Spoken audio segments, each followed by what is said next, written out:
Welcome to Playful Podcast, your guide into the underground scene where we discover topics on kink and electronic music every week. Don't forget to subscribe to not miss out on our next episode. We are very excited to be here today with Dominatrix since 18 years back and pretty much Berlin legend in the scene, Lady Velvet Steel. Lady Velvet Steel has been part of the BDSM scene for as long as she can remember and is also one of the founders behind the Domina studio, course facilitators and clip studio, Studio Lux. In this conversation, we speak about what the beginning of it all looked like and how she went from taking a side job to her studies to becoming a professional dom and opening up her own studio. About soaping, meaning washing people's mouths with soap, and about the pro-SM education that they are offering, what it is and who it's for, and so much more. Let's get to it. I am Amanda, and this is Playful Podcast. Lady Velvet Steel, I am so happy to meet you today and to hear more about Studio Lux, where we are at. Yeah, very welcome to Studio Lux. It's so lovely to meet you. Studio Lux, yeah, that's more German. Yeah. If you would explain yourself using 3 words, what would they be? Adventurous, busy, and playful. Busy, yes. Oh yeah. I realized that quickly. But yeah, I guess you are a person who enjoys being busy too. Well, the thing is, I am doing a kind of work and carved out a little niche of work that suits me very well. But at the same time, I do work because I have to survive. And I come from a quite poor background and have not much of security to fall back on. So anything I'm making now will be actually everything I'm gonna ever to do. So I need to be busy. And also there is like just a variety of outside factors that never can wait, like the law situation, the political situation, fucking Finanzamt, and all those sort of things. Are Finanzamt treating you any different, would you say? I would say most bureaucratic entities and organizations treat sex work quite different. So if you speak of Finanzamt, it is not uncommon for sex workers to get tax audited, which is for other freelancers a really rare occasion. What does it mean? It means that, so in Germany, whenever you are having a job or you are a freelancer, you're self-employed or you run an organization, a company and stuff like that, you have to file your taxes. And how this works is we write down all the numbers, we send, if they request, the receipts onto the Finanzamt, and then they say like, this is what you pay. So basically you declare your tax and they mostly believe you and charge you. Every couple of years, they might randomly pick some person or like an organization and say like, okay, audit, present the data from those many years back and we'll check if that what you told us is correct. And that's called a tax audit. And that usually happens rarely for the average freelancer, for the average company. But for sex workers and places of sex works, for brothels or like dungeons like this one, it's not the question if we ever get audited, but when and how often. All right. So, I see. Yeah. Okay. Wow. To go back in time, you have, how did your entry to BDSM start? Oh, this was part of my sexuality ever since. So that was just like something I discovered very early on. I liked that. Always had dreams, always had Kopfkino, and it was a natural progression to develop that. Were you inspired by porn then, or how? Because you are from Bavaria. Yeah. And like maybe you didn't have, I don't know, but maybe did you have a community there that introduced you to it, or how did your inspiration? Oh, we had the internet. Yeah, that's even 25 years ago. There's also like there's quite a kinky scene in Bavaria, and I'm from a town close to Munich, and Munich back in the day had a really big kink scene and a couple of really good parties a friend introduced me to. And so I found a way into the BDSM scene, but I never was really into the scene. It was more like a personal level. Even to this day, I'm not really partaking in the BDSM scene. I don't go to munches. I'm not going to most of the events. I make very rarely appearances in the party scene, mainly because, BDSM is my bread and butter, and my whole working life and most of my passionate life evolves around SM. And when I have free time, I just want to like kick back and relax and not go into a scene where people will recognize me, where there are certain expectations. And then I also always bring this professional view, you know, going to a dungeon or to a dark room and I don't see the perfect disinfection around. I'm like, I'm not sure I feel comfortable here. So I feel a little bit like those old people from the Muppet Show, like sitting on the balcony, like, yeah. Oh yeah, okay. And now that, yeah, and you made the decision to become a Domina over 10 years ago. Oh, just the decision, yeah, easily 18 years ago. I think I'm in the business. I'm in the business for officially 18 years now, almost. Give or take. The last time I wrote like my Lebenslauf, my, what's it called, like my life events down. I think I was 25, no idea. So time is a little bit like, but I started a couple of years back to throwing out my first tax documents and you have to keep them for 10 years. So it's easily 18 years or something. Wow. Yeah. All right. The website needs to be updated then. That definitely does. I should program everything in a dynamic counter. Yes. But who's got time for that? No. Yeah, totally. But how did that decision look like for you? It was actually more like an organic flow. It was never the sort of decision of like, what am I going to do with my life? I should enter the career of a pro dom. I was back in the day a student in Berlin and I needed money because I did not get any sort of money from parents or from the state. I switched my studies before, so there was no more state support and stuff like that. So I had to secure my income and I was working as a freelance artist. I did entertainment stuff, fire shows and pyrotechnics and stuff like that. And I was also doing a lot of bar work, just like selling drinks, stuff like that. So in the bar scene. And on mini job base, very little money as an artist, very little money, always just scraping by. And then the club I was working at closed down quite quickly and I needed a job now. So I was looking through the internet, how one does for like quick jobs I can have and what I can do. And I kept running into these advertisements like chat and make a lot of money. So I was curious and I expected a scam and it turned out to be a webcam studio. So I checked them out and they were like, yeah, you should do this for us. And they give you like a little computer in like an office building, blah, blah, and sit you there, take 50% of your income for providing that. And I was like, yeah, I'm not really into like this whole dildo game, blah, that's like not really mine. And they're like, well, they're looking for actually somebody who's doing fetish. And I'm like, oh, this is interesting. So I did work for them for a very short time until I realized I'm still self-employed. But for some reason, they just took half of my money for giving me a computer that is half as quick as mine at home with a shit lighting. And they want to tell me when to come to work and stuff like that. And I'm like, I'm not having that. So I went home, bought a webcam and started doing online work, which was fairly interesting in the day and really helped me to get a grip into the whole industry. But very quickly, I also understood this is boring, sitting isolated in front of a camera. And because clients are paid, they pay per minute, meaning they're very engaged as long as they're horny.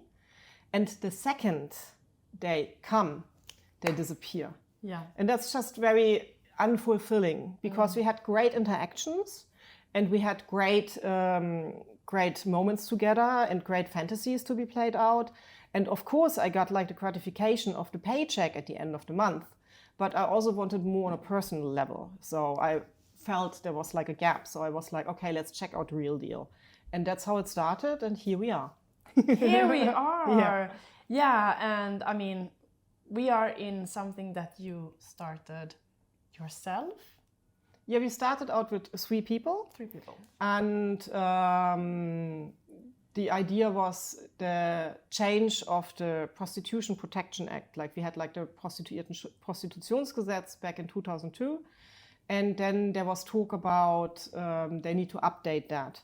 And then they were thinking about the Prostitution Protection Act, which implemented 2017. And the talk about this started way early in 2013. So it was pretty clear that at some point in the future, there will be a law that makes it really hard to work in a really good workplace. Also by then, I've already worked in a variety of different studios and places all over Germany and Europe, and understood how I want to work with somebody and how I don't want to work with somebody. And most of the working offers and arrangements you find in those places, I was not 100% on board with. And I'm a freelancer. I don't want to have a boss. I want to have cooperation partners, collab partners, people I work together. So, and I couldn't find this mindset almost nowhere. And so we opted for a workplace that we created, a small place, 3 rooms. It's like the Gradle of the Lux, if you want to say so. And we got an old brothel and completely rebuilt that. Ripped everything out, put everything new in. Lots of work. Oh, yeah. Lots of work, yes. Oh, my God. Yeah. Was it big? It's still there. It's like the other location of Lux. It's like I know 3 rooms in the backyard, very small, very cozy. And it quickly became apparent this place is too small. So we opened it up for a couple of friends to work with us. And then it turned out, as we offered the best working conditions, we became really popular. At the same time, the workshop program started to kick off.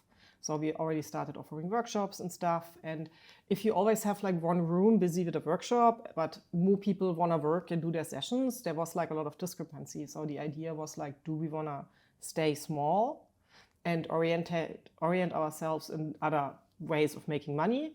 Or do we want to take the risk and expand, get a second location? And the idea was to get a location for the workshops first, but it was hard to find it because of the stigma attached. So we had... People didn't want to rent to you? Yeah. So we found 2 spaces in walking distance. Even for courses? Yeah, it's really difficult. So because they hear what we do and they're just like, icky, So no scary, idea. So yeah, exactly so. And we found one person who wanted to rent to us, but the deal we got was really a rip-off. That's the next thing you encounter. So either people see you as a cash cow or they don't want to rent to you because you're So, and then I found this place. It was advertised forever on like one of those advertisement sites. And I was like, oh, this is an Insomnia. It's right above, like under us is this nightclub. So this is an indicator for a place of prostitution might be allowed. By then the law changed and we had to follow certain regulations and stuff like that. And we got this place. And it was like a big step up because looking for a workshop space, we ended up with twice as much area and 5 more rooms and a huge room for the workshops. Like, great, fantastic. But it's like, commitment was asked. And so we started this place up and everything went well. And then the pandemic came and we went our separate ways. And now I'm the only person left over. So I took responsibility and said, we opened this, we have the contracts. And also we have so many people here now working with us. They were invested in the space, they built it with us, and now I just can't throw in the towel and close it down. I would let them down. So I was taking what I could to keep this place and keep it open. And here we are, that was 2 years ago. Still 2 years 2 years. And even still not fired. Still not tired. Or fired, can't be. Cannot. I mean, the only thing that could happen is that the landlord kicks us out. Oh, storm. It's a bit windy, yeah.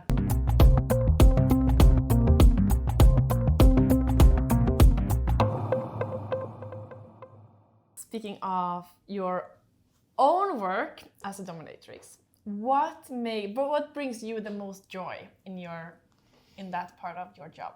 I really thrive off a meaningful interaction that is based on respect and trust. So I don't really care about who you are or what your specific fetish is, as long as it falls into my ballpark.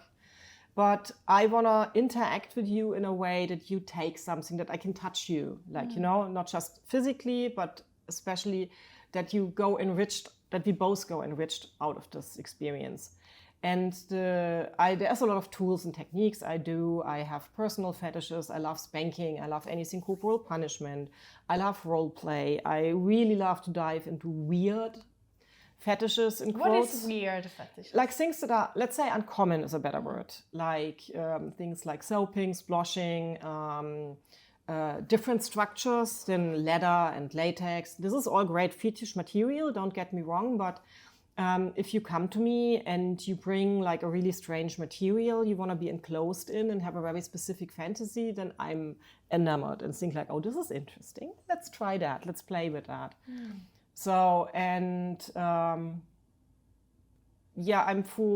I think connection is the thing I'm after. Yeah. Into the weird, tapping into the extraordinary and allowing people to be either more true to themselves or to explore a little bit outside of what they usually present.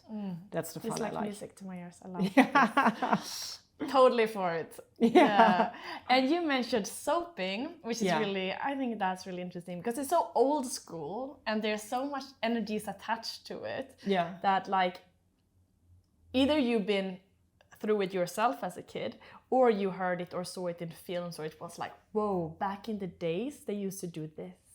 You know, there's a lot of like fetishes or like a lot of traditional domestic techniques we use in SM that are, I think, reminiscence of like how people were treated 200 years ago, 100 years ago, or even older. Like if you think about the whole like whipping, subordinate thing, owning people, stuff like that.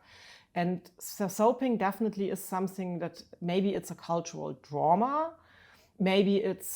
but it can also be like arbitrary reasons. Maybe you just got like your hair washed a little bit too hastily and you had like this moment of relief when you tasted the soap and for some reason it was connected to some early sexual arousal or whatever. I mean, it's quite unclear where this personal preference of people comes from. But what I like about it is the person who introduced me to it, he was invested. He was like contacting me and told me like, yeah, and I'm like, yeah, I would love to do this with you. I have no idea. So what is important? What do you want me to do? What do I need to know? And they gave me a PhD on soaping. Wow. We talked about pH levels, the different soaps, the different ways, how foam is getting foamed, what you can mix together, how he wants to be treated, in what different ways, humiliation, pain, the long-term effects that can have, what to do, what not to do, how extreme you can be. And I was like, oh my God, this is interesting. This is a rabbit hole. I'm here for it though. Yeah. Wow. So if you want to do soaping, what soap do you need? I mean, this is something we could fill a whole day for that. Right. So technically, you have to check out that you take a soap that is as close to your pH level, to your natural one, as you can get it. So soap is like how it's made is like there's different fats and then there's lye and they get like cooked together and then you have soap. So it needs to ripen and then you will end up with a product that has a certain pH value and the further away it is from your skin, the more harm it can do, especially in your sensitive skins, like your mouth, your eyes, your nose, your other inside of your body parts where you put the soap down. And that can also be used. That can be used, but you shouldn't, because then you can cause damage and burns. So you have to figure out what works for you. And then there's also lots of additives. So natural is not always best. You want something that is as processed as you can. And you want something that is mild. And you don't want to have any perfumes because then can also react in an unwanted way. So chemical burns are a thing. And we don't want to do that. No. And then there is also some sort of foams. And this is where soaping interacts with sploshing. Like when you play with food or with gunk and with different slimy materials. And we enter the value of cream, of buttercream, of slime, all those sort of things that have other connections. And I think this also goes in hand with more material fetishes like leather, PVC, silk, stockings, whatever. So this is all haptic in a certain way. And so. Wow, I love it. It's like so many classes already in this episode. But moving back to Studio Lux, not only are you still facilitating courses, and you're open for should you say private Domina sessions, or? So what Lux does is we have at the moment 3 established standing points. and we are opening up a new business adventure at the moment. So the base idea about Studio Lux is to bring sex workers into work into a way that they can make money and sustain their living in a multitude of ways. The second idea behind Lux is to educate the people about sex work, not only about the valuable work we do, but also about the realities of sex work in the society, and to offer like a gateway to come and experience this and see upside, like different from how the media portrays it. So you can make your own experience, you can see how it is here though. And then we also have like a political message we want to give, like in the way how we conduct in a capitalistic society, how we do business, how we pay the people, how we treat the outside world when we do business interactions. So, and for this, first of all, we use the classic domination work or SM work, pro SM work. We also have like sub people working here, switch people, pizza people, dominant people. So if you want to have a professional SM session with a professional provider, this is our core business. Then we have the workshops, which is a whole workshop education system from directed at private people who want to explore their sexuality, to professionals who want to either become a professional, who want to start the business, or who want to widen their knowledge. And then we also have the private rentals, where we open up our spaces for people who just look for a place to stay, a space to play outside of their own home, because we all know eventually you did so many things in your bed, it's really nice to use one of those things and look crosses for a change. The variety is the spice of life. So we accommodate that. And the newest endeavor we are starting off is with Luxurious Sin, is we started our own clip production and offering collaborations for people to work with us. Yeah, so this is very interesting because I've seen it popping up more and more. And good. Yeah, but you're also inviting people who are pretty famous. And who has, like, it's a variety, it's not only famous people, but they are definitely like, they are also... So here's the thing, what we're doing is we have the space, the location, and we have equipment, lights, and also like almost all the other branches here at Lux, Luxurious Sins, the clip production is a collaboration. And Master Timotheus is really good in doing camera and editing and stuff like that. And I do more like the bookkeeping, the organizational stuff of things, the administrative part. And then we also partner up with Coma Kino, who is in charge of social media and who obviously is doing a great job because you see everything now. Exactly. Yeah. And the idea is to offer up the space for collaborative work. People can come and shoot here and we share the product. So they either give us the raw material or the finished product, and then we share the rights to sell, they share the rights to sell. And this is especially interesting for people who are newcomers, or people who are usually filming at home, who don't really have a lot of equipment.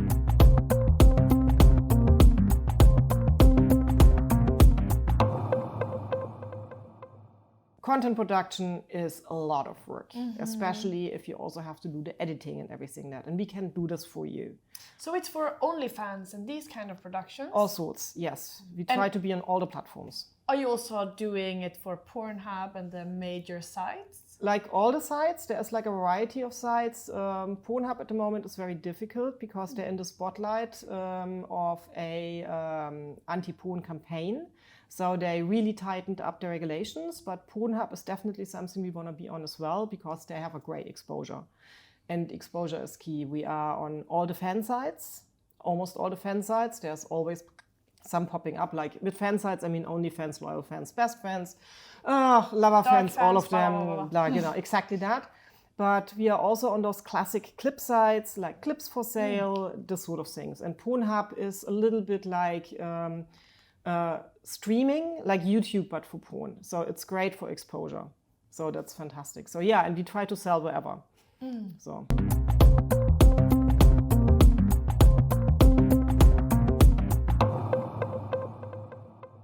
You also mentioned it quickly, the Pro SM education that you're offering here. Could you tell us a little bit about what it is and who it's for? So traditionally, you can come to us and do like group workshops, and every once in a while we offered like an individual coaching hour to you. But we got more and more requests of people coming to us saying like, I want to enter the industry. I have a certain amount of time and I want to do it right from the beginning. I want to start out with the best start I can have. And I'm also ready to invest money, time and energy into this to start my business up really great from the get-go. And this is where we're offering the individual Pro SM coaching, which is a one-to-one training that is individually catered to you personally. We will be discussing what you want to do, what is your goal, what part of the industry do you want to enter, how do you see yourself working, and where do you see yourself? So do you want to make like full-time money with that? Is this something you want to do on the side, stuff like that? And depending on your experiences, on your needs, and also on your wishes, on your fantasies, on your dreams, we will take our experience and create an individual and bespoke training exactly for you. It's between 8 and 10 weeks, depending on what you need. It can be hybrid, online and offline, and will be done both in person. There is like practical work involved, there's coaching involved on technical stuff, and we do also lots of theoretical work. So basically, if you start from nothing and you want to be a Pro SM person, we can make this happen with a lot of work from yourself as well. So I help you and guide you. Amazing. So when did you start this? I did coaching on and off over the years, and I have a couple of now working people I sort of guided into the industry and shared my knowledge with. And I started professionalizing that last year with a very promising young lady who is now working in Munich. And so I would say September, October last year was really the time where we really got into that and said like, okay, we make a product out of that. It's good. What we offer is great. More people need to have that.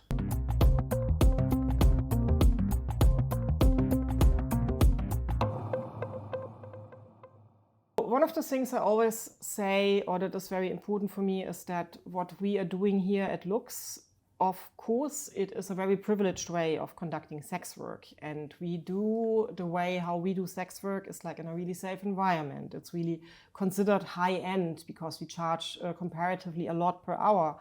But there's many more legitimate ways of doing sex work. And in this way, we are amongst the colleagues. Sometimes there is the sentiment that what we do as SM professionals is somewhat better than the prostitute on the street. And then there's always this finger pointing and stigma.